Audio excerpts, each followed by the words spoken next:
Welcome back, everyone. So this is our second to last session of the day, and one that I've honestly been incredibly excited for. Every time Brad speaks, I always learn so much from him. I remember the first time I heard him, he said the cloud is really just like using someone else's computer. And I really honestly never knew what the cloud was until he said that. So he's incredibly articulate, is a wealth of knowledge on this subject. So I hope you take advantage of that and ask him a ton of questions in the chat. And as always, I'll be managing those and helping him to navigate that. So with that, let's bring Brad from Estes Group, who's one of our excellent sponsors, to the stage, and he can teach us a lot about these cloud migration strategies, which has been really a theme of a lot of our conversations. I can't count the amount of times I've said, we'll wait for Brad. We'll make sure you tune into Brad, on the 10th. So Brad, welcome. We're so excited to have you. Oh, thank you, Kyler. Real pleasure to be here. It's been great working with you and Eric over the years here and going through these real intriguing discussions. And this session has been great. I was listening to your last one about change management and ready to start typing up my own questions and stuff. I said, oh yeah, I can't do that. I got to present now. So I shut myself up. But no, this has been awesome. Well, good. Well, good. Well, we're so excited. The audience, I would say this is the session that we've had the most feedback and questions on.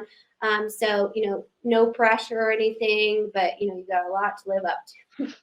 I'm kidding, for sure. But I'll hand it over to you, Brad. You can share all of your content, and then I'll be hanging in the background and might pop up with a few user questions. Very good. All right. Well, thank you, everyone, for your time here today. Obviously, thanks to Third Stage for allowing me to be part of this great event. I'm going to get myself all acclimated here. We will start, we'll go from here and we'll start talking about cloud migration. So looks great, Brad. Looks great. Awesome. Perfect.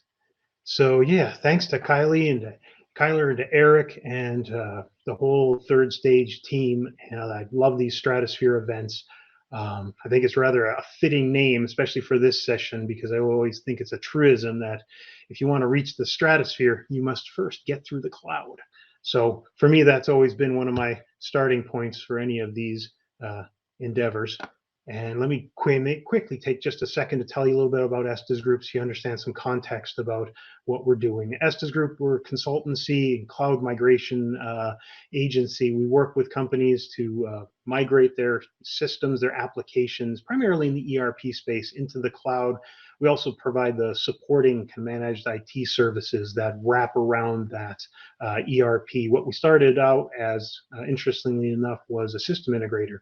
And over the years, our customers were telling us differently and say, no, we don't want you to be a system integrator. We need help with these other things that are coming along with the ERP system, because biting off an ERP system is really, you're boiling a much larger ocean, to mix metaphors. And we found ourselves more and more helping customers with these auxiliary activities, such as, the applications deployment, its administration. Then, as customers started picking up with the idea of cloud deployments, they started asking, well, this is great. What else can I do with the cloud to better my business? And then we started working into some other areas. And that's, I guess, a quick thumbnail sketch as to how we got here as the Estes Group and why I'm speaking today about cloud. Speaking about cloud, just my first caveat is I'm speaking to you from chilly Wisconsin, and I got fingers crossed that Starlink is getting through the clouds and up to the satellites to give you unfettered connection. And if it's not, Elon's going to be hearing about that. So let's come here and let's talk about cloud migration.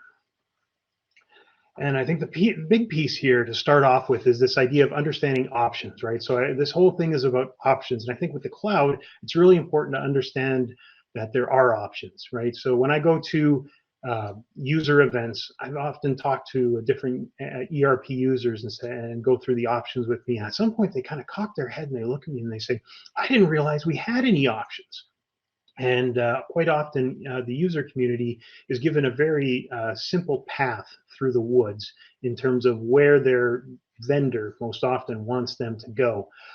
Quite often, customers are given a very specific prescribed path to follow in terms of the cloud, and quite often it's better for the vendor than it is for the customers themselves. So one of my missions has been to try and explain those options and try to understand from customers what their needs are, and helping them find their way to the best option. And we'll be covering that. A lot of I'm going to be focusing today mostly on migration options, but we will also kind of cover a little bit on some of the more general options available to you as a cloud user, primarily in the context of ERP. So as we kind of approach the cloud, this is mostly in terms of the movement of large enterprise applications from one deployment model to another. And the two migration methods, anyways, that we'll be talking here, which I think tend to be the most common, will be, as we had discussed, lift and shift and build from scratch. So we'll give you a quick thumbnail sketch where a lift and shift is this idea, and I apologize, this presentation went a little clip art crazy. For some reason, I find some sort of like dopamine related easement of my mind when everything is taken down to simple black and white silhouettes, and something it does. But anyways, lift and shift and build from scratch. So if you're talking lift and shift, it's a forklift is the image with it, which I think is really nice. It's like the idea that you're forklifting your existing server footprint into a new environment. So a good example would be you have a on-premise application database and terminal server farm. You pick those environments up in terms of kind of like an image of those environments, and you drop that now onto a virtual server in a, so let's say, private cloud hosted environment, such that all of the things that came along with that environment literally get dropped into that new environment. Benefits, liabilities to that, and we'll go into that shortly. Another environmental migration option that you have is kind of, I would say in many ways, the opposite of that. Rather than lifting and shifting what you've already had, you're going to say, I'm going to take this new environment, I'm going to carve out a new cloud environment. I'm going to build it up from scratch, all the different application layers, and implement that instead. So within those two contexts, a couple of quick bullets, what we're going to go through. Like I said, the options, really important that you understand where you're coming from, and the base platform that you wish to migrate to. I'm going to have some visuals and some metaphors, I guess, to try and understand what I'm speaking about when I talk about base platform versus a tertiary platform. Understand that impact of hybrid cloud integrations. It's one of those kind of drinking game terms, right? Anytime someone says hybrid cloud, you take a drink, and we're all under the table before noon. But it's a real important concept to understand, and especially as it relates to migrations, because those hybrid third-party applications are coming along for the ride when you migrate, right? No one migrates in a vacuum, right? No man is an island, no application is either. Talking through cost considerations, because these different options give you different considerations of cost in terms of spend me now, spend me later, etc., and some of the other factors that you might want to talk about in order to understand just which option is preferable to you.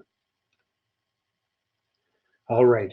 So the idea here, when Third Stage approached us about doing a session, I had just had a long discussion with our technical staff and some of our data center counterparts, and we were talking through the different options of migration. And it got me thinking about this whole topic. I thought, boy, this would be a great topic to take some of that knowledge that we were kind of trying to consolidate internally and spread that out to the user community, and got me thinking about what does it mean to do that that migration. My first thought was kind of your classic cliche that it's really all about the journey and not the destination. And then I thought to myself, no, wait, that's not really true. The destination, honestly, really is kind of an important thing. It's probably as important as the actual migration path you take. And then come to think of it, it really matters where you're coming from. And so going through all of this left me utterly confused and feeling a bit like a dinosaur. So it became my challenge to try and unpack some of those cloud terms and cloud strategies and try to make that sensible both to myself and to you. All right. And why was I so confounded? Well, one of the biggest reasons I was where I was, and this has been, I think, an ongoing thing I find in the user community, is the abundance of terminology. Marketing overlaps with technicals and creates big, massive, confusing terms that we use, and we use them very liberally. And as a result, we create a lot of confusion quite often.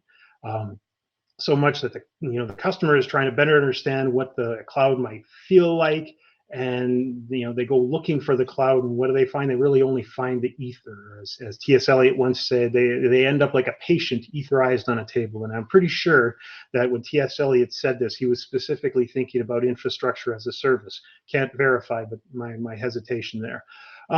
So I've just talked about how people talk too much about terminology. So let me solve that by talking about terminology. Okay, because really, if you don't know the pieces on the chessboard, you're not going to know how to be able to move them properly, because the type of piece you have on the chessboard really limits the moves you can make.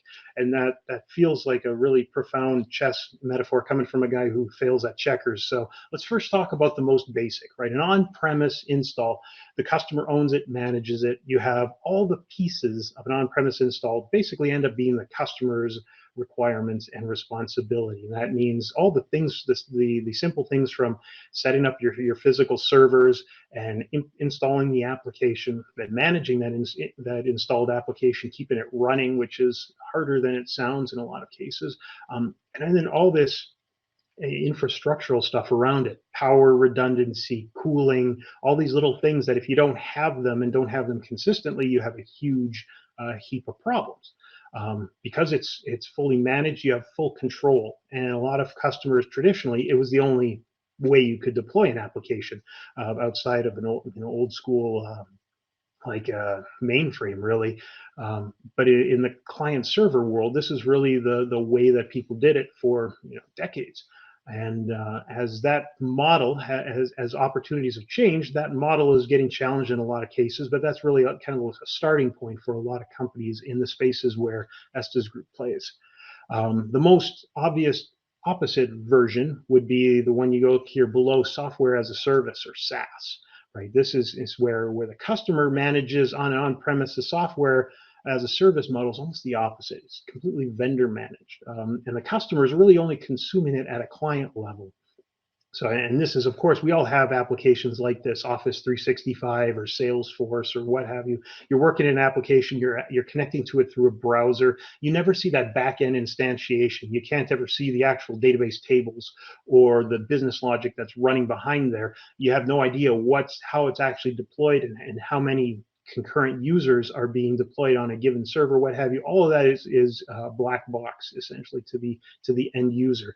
You don't have that control. So for applications that you've been kind of raised to think of it that way, like say Salesforce is a good example because it was cloud up from the beginning. That seems like an obvious and normal way to proceed because you've never seen anything else. Now, for customers who are coming from on-premise versions where they administered the application and then kind of built their company configurations around that access and control, that move to SaaS can be very concerning in a lot of ways. And some of them are justifiably concerning. What I consider kind of a middle road between the on-premise and the SaaS is what I call a private cloud environment. So private cloud, you kind of carved out a space where only you can play in, versus kind of more of a public cloud SaaS model where you have a lot of shared resources, the computing resources inside of a private cloud. Now, this would include some of our favorite acronyms. Take a drink. IaaS or PaaS, which would be infrastructure platform as a service. For the point of our concern, really we can treat those as one entity because they're living within a private cloud environment. What you have here is that dedicated resource. You're allowing for the customer to have responsibility removed, to have the servers, the data centers, all those classical architectural things, those responsibilities, you remove those away from the customer, while still, because it's a private cloud environment and kind of apportioned off from others, they have a level of access and control that they don't have in a SaaS model. And we get down to our bottom quadrant here, and we talk about hybrid cloud. Now, hybrid cloud is one of those great terms that really goes in a lot of directions because it means a lot of things. I treat it pretty simply as the idea of once you start integrating your core system with tertiary systems, you're creating a hybrid cloud. And most often, you're creating a situation where the interaction of systems is happening that sit on different platforms. It's very common to have an ERP system integrate with Salesforce, right? Because Salesforce is best of breed CRM, and many ERP systems, CRM tends to be a little weaker, so they'll create an integration, or some third-party integrator, a Jitterbit or what have you, will have some level of API integration. Now you have maybe a on-premise ERP system that has a cloud-based CRM system. Voila, you have a hybrid cloud. All right, but with that, and with those, each of those models, all right, the model that whether it's the model you're coming through and the model you're going to, all comes with some baggage, right? No migration comes without baggage. So if you're talking about, in our case, we'll say you're talking about a move away from a on-premise server, it's not as simple as an application. You're talking about all of these different components that comprise the baggage that you need to figure out how to move when you migrate. And this could be the simple things like computing power, CPU, RAM, disk storage, those classic things you would have learned in your computer science 101 class. Licensing is one of those big things too, that licensing quite often is configured around environmental models, and they may not be transferable to other models unless you have some kind of perpetual licensing capability that you have, and you may not be able to move it as easy as you thought. You have something as simple as Active Directory integration. Applications are becoming much more tied into simple things like email. So your Active Directory, how you access, and is there single sign-on? Do you have all those pieces talking to each other? You talk about all your outside infrastructure things that would affect your network edge and what have you. Your firewall, the bandwidth coming in and out, your DRAS, your backup. Do you have all those things taken care of? Are you protecting it in some areas? Are the endpoints being governed in some way such that you're not introducing bad information? The amount of baggage that comes with a migration is quite often larger than a customer anticipates out of the gate. And this is to say, we haven't even talked about all those integrations. It's funny, I was talking with a customer the other day that was looking to do a cloud migration, and we started the conversation. And at the start of the conversation, we asked, okay, well, what kind of integrations do we have? And they said, well, we have 2 integrations. Okay, so we noted those as we went kind of through our Q&A session. And by the time we were done asking questions about this configuration and that configuration, we realized we didn't have 2 integrations, we had 9. And what quite often happens in organizations is that people forget where the base application ends and the extensions begin. And those configurations just become kind of part and parcel of the entire package itself in the user's mind. And in terms of a migration, you really need to think about those because they're not so nice and tightly bound. I'd say when I first got into the world of ERP, this would have been circa 99, pre-Y2K kind of stuff. The ideal of an integrated solution was still, I think, being pushed pretty hard. The idea that you have one system with an integrated set of modules that did everything you needed. And as things went along and as the ERP space developed, I think that model has really kind of fallen on hard times, and the necessary evil of integrated applications and kind of a best of breed approach really has taken over in a lot of ways, such that the integration of applications is almost a given. And even ERP vendors themselves, they buy up third parties and then call them integrated modules. Truth is, they're just a little third party app that has the same kind of configurations that can. All right, so that said, let's talk about our migrations and the my original thinking dinosaur questions about the destination and where you came from. You come to a set of roads diverged, and it kind of is usable from I say if you ever read Dante's Inferno, and you see the prologue to Dante's Inferno, Dante ends up in a dark wood, lost in a dark wood. It's kind of one of your classic hero's journey stories with some pretty strong religious overtones.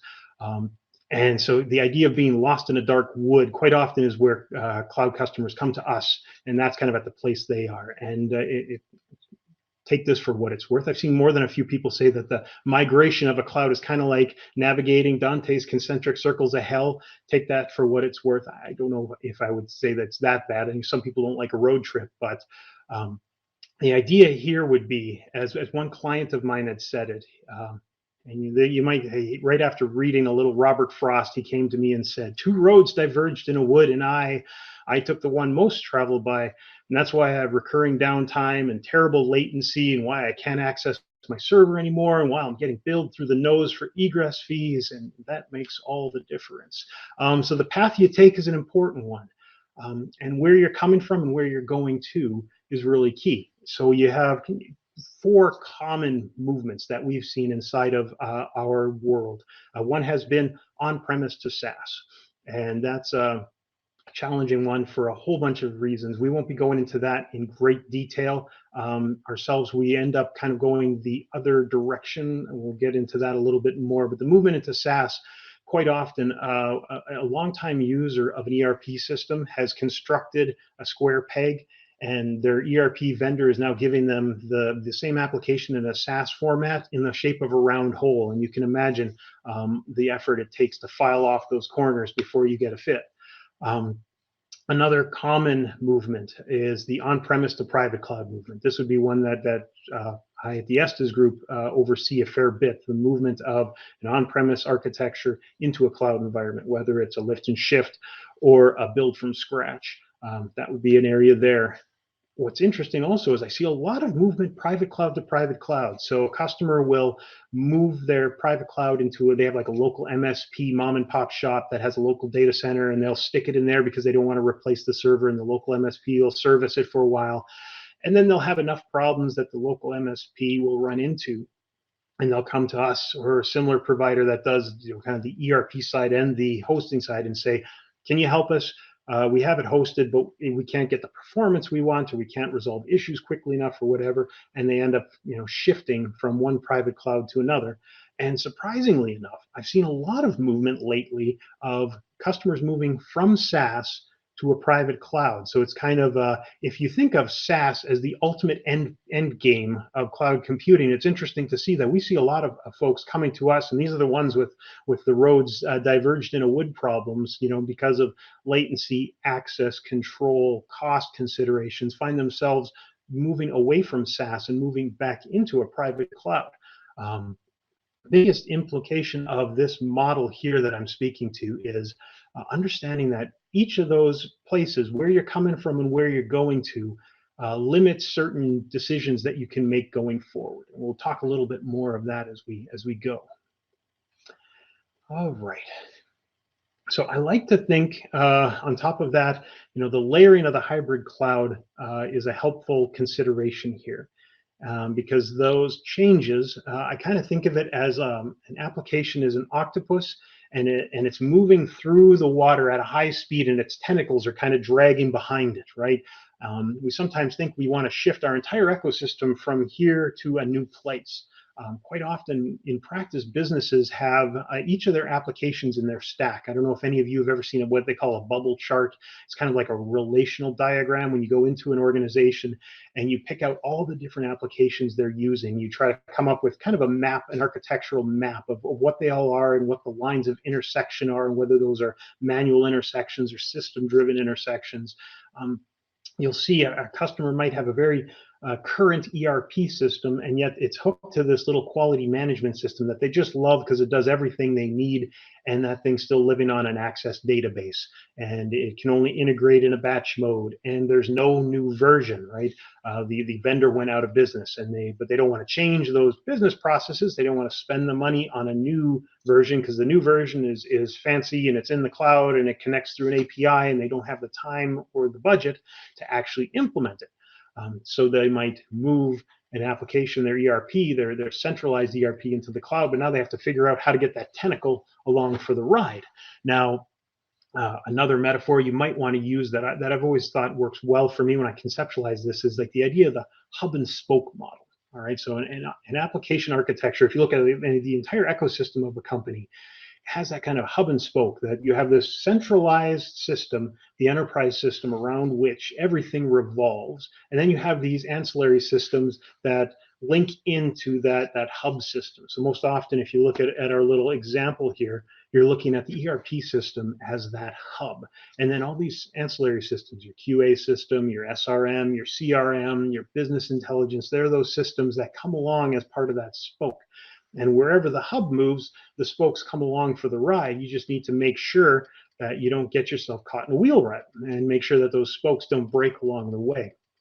And the interesting parts is that your migration, will vary pretty strongly depending on what your hub is. Now, is that hub sitting on an on-premise environment? Okay, that tells you that you can get away with certain connection layers. Does your hub sit in a SaaS environment? Now, if you've implemented in SaaS, you'll understand that because it's all browser-based and because you have no access to the server's backend, the only degree to which you can interact with the system is through the API layer. And if those API layers are not as robust as you need, you might find yourself struggling for options. And I see this a lot in the ERP space, where companies have, vendors will have an on-premise version and a cloud version, a SaaS version.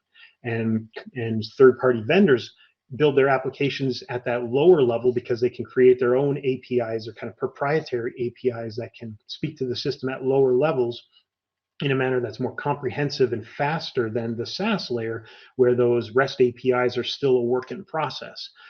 Becomes a big consideration. If you have a lot of systems that are still using ODBC connections, for instance, moving to a SaaS means that those applications, you're essentially deciding to cut off those tentacles and leave them behind. So you need to have considerations of what that might actually mean for your organization.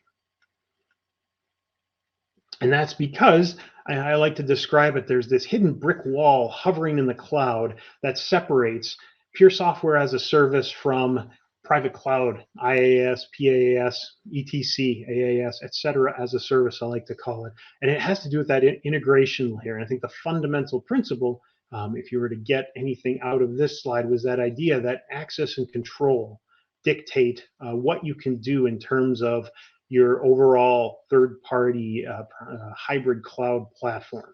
In the absence of access and control, you might find yourself doing a lot of custom coding to build integrations that you weren't planning on. I think I see that most when folks implement into a pure SaaS environment, that integration of all those layers that they didn't think they had to worry about suddenly becomes a thing. I had one customer move to SaaS, and they were told that it would be a 2-month process. It ended up being about a 9-month to get them where they are at. Those extra 7 months were really all custom source coding and integration testing, et cetera, all those things that you don't really realize when you sign the dotted line, all these upfront implementation costs ultimately. All right, so I'm sure you're listening to me. I'm going off about terminologies and theories and thinking to myself, gosh, is this guy actually going to talk about the migration portion? Let's get on with that already. I apologize for the unwanted latency. I feel even when you're talking with cloud, you want a foundation. Let's talk about a specific use case here that I think would be helpful when we talk about a specific company. And we'll kind of go back to that right at the end. So I'll go through this, and I'll go through a little bit more, and we'll talk about how this use case might have been approached here. So let's say you're a distributor, and you have this situation where you're multiple locations, you have an on-premise ERP system with an aging server, vendors pushing you to move to your SaaS offering, you have a lot of integrations, you have a SRM, a supplier relationship management, you have CRM, you have an e-commerce portal, you have some lower level shipping automation. Those are real common, I find, in the ERP space, is something that connects you to your FedEx and your UPS systems to get those all kind of hooked in together. And as a result, you've opted to do a scenario where you're going to move from your on-prem into a hybrid cloud with a private cloud ERP as its hub. And that's kind of the scenario we'll get back to after we talk through some of the options when it comes to the idea of lift and shift versus build from scratch.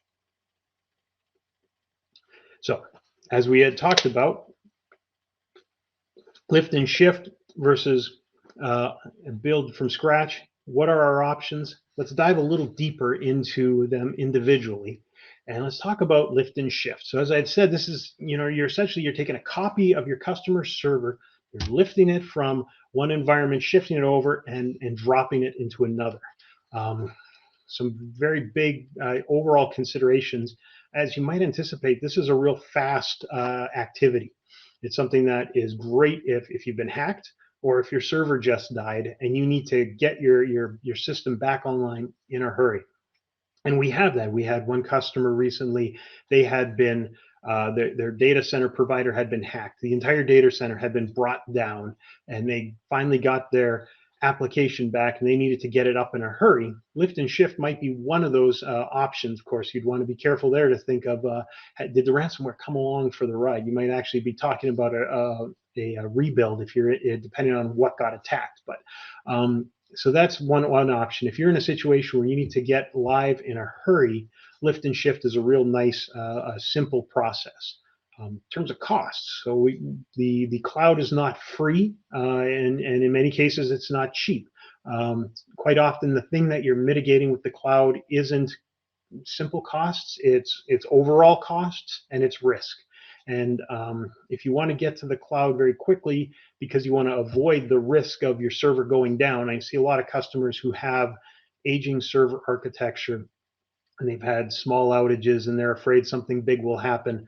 I have customers who have really inadequate servers, data center environments where they have, you have the conference room, okay, boss sits on the end of the table, CFO sits next to him, CIO next to him, and in the third seat is the server. I've seen that in a couple of cases where you have the server has a spot at the table because they don't know where else to put it. And in those cases, you get a heat wave. It seems especially bad on the East Coast. You get an East Coast heat wave with some of that sticky, humid weather, and suddenly my customer can't implement their system because the server went down. It's surprisingly common, even with small, medium-sized businesses in the mid-market. So for customers that need to get out of there and get out quickly, great option. The cost size of it is good because if you lift and shift, all the costs that come along with the more difficult rebuild, and we'll talk about that in a second, are reduced. Now, I would say it's often the idea of it's a kicking of the can. I like to say you avoid early costs and initial costs, but those costs may come back to haunt you later on. We'll talk about some of those reasons. Ideally, if you're doing a lift and shift, I think it should be done, and often it is, with the intent of upgrading your platform once it's in the cloud. If the goal is to get into the cloud quickly and you still want to do some maintenance and improvement to that system, it's good that you have that built into that plan, because this assumes that your existing server configuration and your hybrid cloud configuration are what you're going to go forward with. There's very limited reconfiguration opportunities. And with those limits, come potential things that you're missing out on. And they could be if your existing system wasn't configured well to begin with, you might find yourself that lifting and shifting it is really kind of a loss. I have a customer right now that we're working with who is moving to a new server architecture, and it's all because their initial implementation, they had kind of botched up some of the simple things with the implementation of the server architecture and the configuration, the BIOS, everything else. And they want to basically leave that behind and start fresh. You can't do that in a lift and shift environment. You're kind of constrained by whatever it is you're moving along with you. And as a part of that, one thing that people like about a lift and shift is that it allows you to postpone upgrades, right? So if you're in a situation where you want to move the application, but you don't want the extra scope creep of upgrading the system at the same time, you don't have the bandwidth to do that, you can do that. But of course, that's good and bad, because out-of-date software creates its own problems. So it's one of those benefits that only will help you for a while. One challenge you'll have here is if your server that you're coming from actually hosts multiple applications and databases, you might be actually unintentionally moving things that you didn't want to, right? Because it's not uncommon that an application server will host more than one application, and those applications may be unrelated. And similarly, you might be hosting certain CAD software that's only used internally, not integrated. Now suddenly that application got moved along for the ride. Did you want that? Is that good for your business? Now, if you have X amount of gigs of space that your database is, and now you have to move the whole database in a lift and shift model, now suddenly you're paying a lot for that disk space, and some of that storage may not actually be beneficial because it's actually going to end up staying back on your on-premise environment. I've seen that happen too. So the idea of the portability of the environment is really important. And I would say the more your existing environment, the more applications that it hosts all at once, the less portable it becomes. And in terms of reconfiguration, the idea of limited reconfiguration essentially means you have less ability to fine tune your performance going forward. And that sometimes is one way of describing. When I was talking to one of our techs, he described it as the sins of the past coming with you along the way. I remember one of those horror movies where they had a haunted house and they moved away, and as they're driving away, they hear that little voice that's squealing in excitement that it's coming along for the ride. So the idea that the ghost followed with them, it's kind of like that. The ghosts of server past come along with you and find location in your new environment. And that could be a real challenge if those problems are things like security based, right? What if you did not secure that server well? If your integrations were not really bulletproof?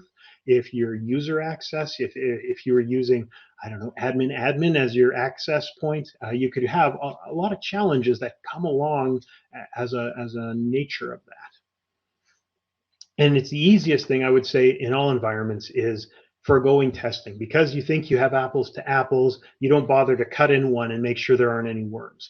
And that for me is one of those great perils that you really want to avoid. So building from scratch, kind of taking the opposite approach here from the lift and shift. Here in this case, you're saying I'm going to construct this future state environment from the ground up. I'm going to take all those application layers, Active Directory, the network, all your components that we had talked about earlier in the process here, and I'm going to build those all up, configure them, and we're going to deploy that new enterprise system on top of that install. You're not re-implementing the application, right? The actual database of that application comes along from your old system, but you're not taking a snapshot of the server on which it lifted. You're just pulling out that single database. You're exporting that database, re-importing it. So that allows for all kinds of new configuration opportunities, opportunities to leverage the server capabilities that are here now. It also sometimes involves new add-ins, and this is an interesting challenge because when we talk about the hub and its spokes, now if the hub it upgrades to a new operating system level, some of those integrated applications may now need new versions themselves. Their old versions would break when trying to speak to a new version of your operating system. So you might find that your overall footprint of activities grows and that the scope grows beyond what you thought it might because of that. Some of those things are hard to suss out until you've actually done it, because it's not the case. Often it is often the case that you might be doing this specific upgrade from this version to that version for the first time for this specific third party, and now you have kind of some unknown unknowns that creep up at that point. Now, one of the benefits here is that you have the opportunity to implement apples to apples, but you also have the opportunity to upgrade at the same time. So I worked a lot in one ERP system where they had a very major release where they changed the underlying architecture of the application. They moved off some old legacy server-side operating systems, app server levels, code platforms, database, everything onto basically a Microsoft stack. That movement was a great time for customers to think, okay, maybe this is a good time not just to upgrade the application, but to upgrade it and move it to an up-to-date server architecture, because that legacy platform now could only live on, I think it was Server 2008. So you get to one of those operating system versions that no one wants to host anymore. Cloud data centers, they don't want to have a certain version on their server because it's either vulnerable or hard to maintain, or it's brittle. There's a number of reasons that moving to the cloud is a hard thing to do without moving to the latest version at the operating system level, and thus needing to build from scratch, because what you have currently just isn't portable. It's gotten too old to be portable. So what I find sometimes here from a cost standpoint, you're looking, generally at a larger upfront cost and a larger implementation time schedule, because the activities are just significantly larger, and the testing requirements, the strain on the business is larger. So a lot more upfront cost gets consumed at that point. But really the benefit of that is the hope that you've done it once, and don't need to do nearly as much going forward versus the lift and shift, which is kind of the opposite. You get a quick lift, but then you have a lot of catch up to do to try to get that server ready for the new millennia. So that's really kind of the biggest benefit and challenges that I see when folks are moving and opting to do a build from scratch. So that said, let's talk about some general considerations that we want to talk about specifically as they relate to third-party apps. And this kind of applies to considerations in terms of what branch do I want to take? Do I want to do a lift and shift, or do I want to do a build from scratch? And some of these questions to think about would be helpful in trying to suss that out. So in terms of homegrown applications, surprising number of homegrown applications that still exist out there as part of your hybrid cloud. And many of these can have things like hard-coded IP configurations, things that specifically speak to that original server. You might want to find yourself, you might find that it's harder to debug those or easier to miss those if you do a lift and shift because they break after the fact. And then you find yourself catching up after, versus when you build it from the ground up, you tend to find those problems earlier. So I've seen that several times with customers there. Also, what I had talked about with version control, when you move that hub, you might have to investigate those individually and try to figure out, are those third parties broken? And again, that idea, when you construct it from the ground up, you have the ability to integrate those third parties in alternative ways potentially, right? Because just like core ERP systems, third-party integrations, you might have an integration that was once an on-premise application only. Now you can get a cloud version. Maybe there's some benefit to that. One less application to have to install and maintain. And version control we talked about there. Security. So did your old configuration allow for insecure integrations? All right, in a lift and shift model, that question kind of gets forgotten and you just kind of go along your way. Security, I think, is really one of the great opportunities of the build from scratch that gives you that ability to say, hey, this we may want to try and do these things differently than we had before.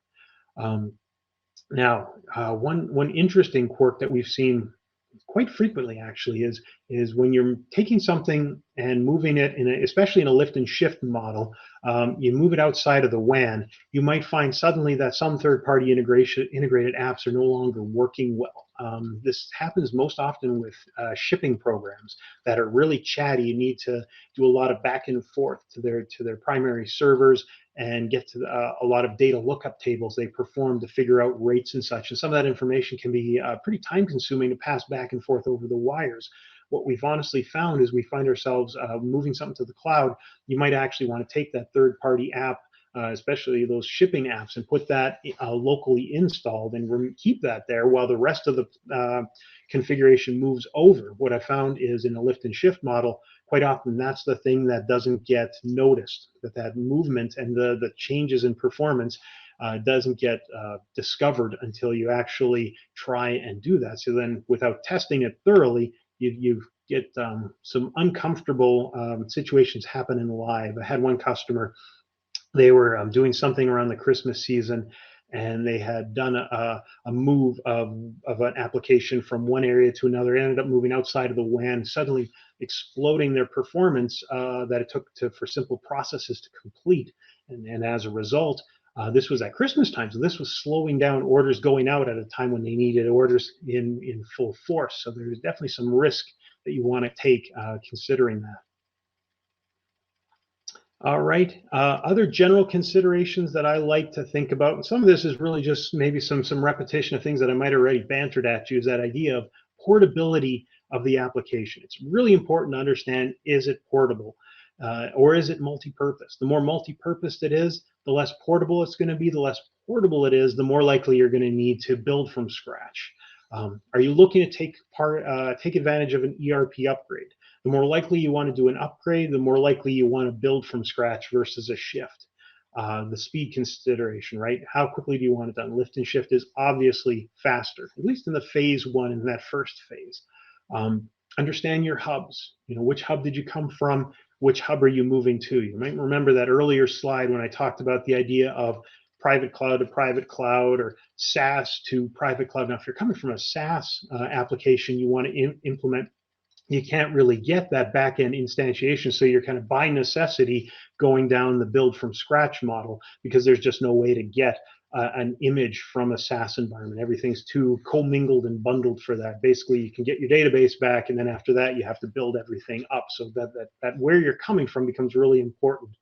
Conversely, if you're going into something else, if you're going from an on-prem or a private cloud into SaaS, but by nature, you have to implement over. There's no real benefit other than the database shifting. Everything else you're going to have to do from scratch. Operating system and database versions, are they themselves portable? So this is an interesting quirk. Microsoft, anybody who's worked with Microsoft licensing understands that those things are changing on a frequent basis. And when we moved with one specific ERP system, we moved to their latest version. And as we did that, we discovered that their SSRS, their SQL Server reporting services, those licenses had changed based on number of cores versus number of users versus number of end customers. I forget the specifics, but it was significant. And understanding what those are going to be, one might affect your cost. They might also necessitate that you need to repurchase your licenses from Microsoft when you do the move. So if you're in a situation where you don't want to have to do that, you might be pushing yourselves down that lift and shift model because you can kind of keep what you have. And even there, if you're dealing with, say, terminal server licenses, terminal service licensure has been another piece that's been kind of a moving target over the years. You might find yourself that your ability to license something, and this is, I guess, more of a general cloud concern when you're approaching the cloud, is having a good look at your licenses and saying, are these licenses movable in general, or is that an extra cost that I'm not going to be able to, or I have to bear? I hate the idea of answering those questions after you've already made commitments and then have those kind of come back and bite you. So you really want to be careful on that side. This is, I guess, more just soapbox preaching at this point, and it has to do with, is it an IT project or is the business side included, right? The testing, I would say and this actually goes to the next side here, but having the business involved really helps make sure that your goals in terms of helping the business are being met.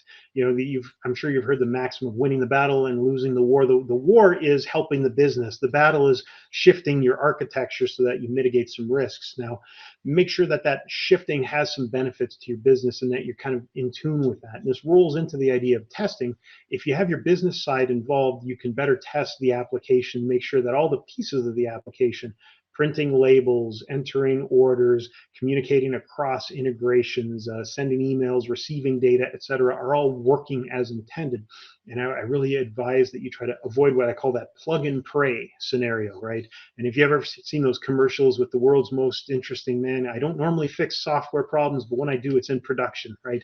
No one wants to be in that situation. You want to have those problems solved ahead of time. So going back to our use case originally, let's talk a little bit about how this might have played out for this customer. So this customer was in multiple locations. So it was obviously a good reason to find a cloud option, right? Why? Because the cloud's great at communicating to multiple locations versus just being kind of localized in an on-premise area. The on-premise ERP system, they're pushed to SaaS, so they evaluated that. Let's assume in this case that they evaluated that and they said, okay, the square peg in the round hole doesn't work. Our system is sufficiently configured such that we're not going to bother to try and use the SaaS offering.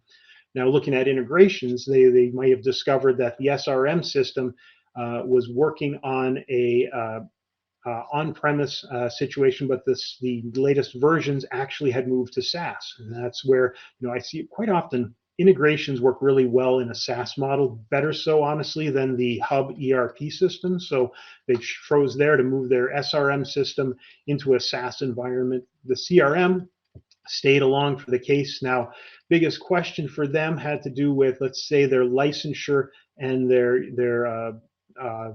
licensure through Microsoft. They opted to repurchase licenses and move that into a private cloud, do a ground up rebuild, which allowed them to re-implement their e-commerce platform now, which had been 4 or 5 versions behind. Now that e-commerce platform was working with the system at the latest level, so they had a good couple of years of consistent performance there. the shipping automation. They went through the situation, looked at it. That was actually an application that they kept on premise, integrated back so that the performance of the system getting that data back and forth from the end users to the terminals was as minimal as possible. In my mind, that's kind of I wouldn't say necessarily an average example, but the kind of example that I see customers go through a lot, that they go through those decisions and come up with, a better overall solution from where they are today, mitigating some risk and moving on from there. And that said, I have completed my presentation here, and I want to thank everyone here for your time. And I hope your movement into the cloud, as my little picture there, it doesn't end up in a mushroom cloud. And no one wants anything here to go nuclear. So thank you very much for your time. I have not been looking at the chat. I'm afraid I've been looking at my own presentation. So Kyler, do we have some things that we want to talk about here in the minutes we have? Yeah, absolutely. So let's do some questions. So we've had a lot of questions about the cloud throughout the whole entire conference. So I wanted to go into kind of a debate we've been having, if you will, about is lift and shift really possible? And there's been a lot of different kind of opinions around that. And I wonder if you might kind of speak to some of the skeptics out there that thinks that it's not very reasonable to think that you can just lift it up and shift it into the cloud as far as a migration strategy. Well, I would say doable versus preferable, I guess, is always my challenge. As we noted kind of through the discussion, there are a lot of little checkboxes that if you hit that, you might find yourself kicked down to the build from scratch model. So I would say the general number of cases that where you can do a lift and shift successfully probably is outnumbered by the cases where you'd have to build from scratch. I would say our experience has been kind of down that path. Excellent. And we have some comments here. They were very informative. The only challenge was getting people to understand the cloud does not float in the sky, but actually sits on a server somewhere in the world. Right. Yeah. As the bumper sticker says, the cloud, it's just someone else's computer. Yes, absolutely. And then we've had a couple others that have asked about specific solutions. We had some conversation about AWS yesterday and what that looked like. And so I thought you might just offer some insight on selecting or evaluating the best solution for your specific organization. Sure. Oh boy, that's a 3-beer question. Let me talk quick. Really, one of the biggest considerations is what skill sets you have internally. If you're working through like a big 3, you're going to get a lot of raw resources, and then be expected to pick up the ball and run with them. For some companies with experienced network administrators, that's a short putt. With companies that don't have big IT staffs, that could be a challenge. So the idea of moving to AWS becomes kind of a deer in headlights mode. As to, okay, what do we do now, and how do we make this work properly? What I find quite often there is you might find yourself using, say, AWS or Google Cloud or Azure, but you might be working through kind of an intermediary who has the skills to carve out those environments for you, lay them out for you, get those pieces set up, and then hand off a pre-configured model. That's kind of what we do. Is we work through a data center provider. We carve out of that data center provider the spaces and pieces needed, and then we hand that off to the users to take control of, depending on their how much they want to control. So I think that's a real key there, is understanding how much you can handle. Now, in terms of the specific one to pick from, biggest challenges, am I going with someone that's well known but too big to fail? Because what I found is there are smaller cloud providers with better histories of outage and uptime that can, depending on your situations, handle your needs and keep your uptime numbers much better. So I found that for myself has been, we do some work inside Azure specifically, but for the most part, we work with another third party or another data center provider by the name of US Signal, because we got the reliability numbers out of them that we could not get out of the big 3. So I think reliability for me is one of those other checkpoints that you want to figure out is, this platform that I'm going forward in, is it going to support my business consistently, or can I expect some unexpected outages? Absolutely. And that brings me to kind of my next question is we talked a lot yesterday about cybersecurity and data. And one of the questions that surfaced was, is there a tier two provider network for the cloud? Or are you kind of forced as an organization to choose one of the big three? I think there's definitely opportunities. So, like I'll say myself, I like U.S. Signal. The big key with a data center provider is that they have the physical structure needed. That they have true data centers, right? There are lots of mom and pop shop MSPs that have a local data center that's just essentially in an office building, right? You want to make sure your data center provider has they treat it like a fortress. When I went into the U.S. Signal data center, this one was in Grand Rapids, Michigan. The walls were 3 feet thick so that they could take a full brunt force of a semi. The outside of the building was wrapped in Constantine wire. It looked like a prison. You had eyeball scans to get in. All the other pieces in terms of redundant generator power source and such. The cooling, they had one of those hollow floors where the cool air was coming up from underneath you. It was amazing. It felt like I was like on the set of Blade Runner or something. It felt really cool. So yeah, coolness factor. There you go. Yeah, go with whatever's coolest. Don't believe me. But yes, I would say definitely there are um, tier two. Tiers is another topic inside of data centers, but there are providers outside of the big three that can give you really good performance and outperform the big three in many ways. Because they kind of have to earn your business because they lack that brand recognition. So I would say a customer would do well to be looking at those options.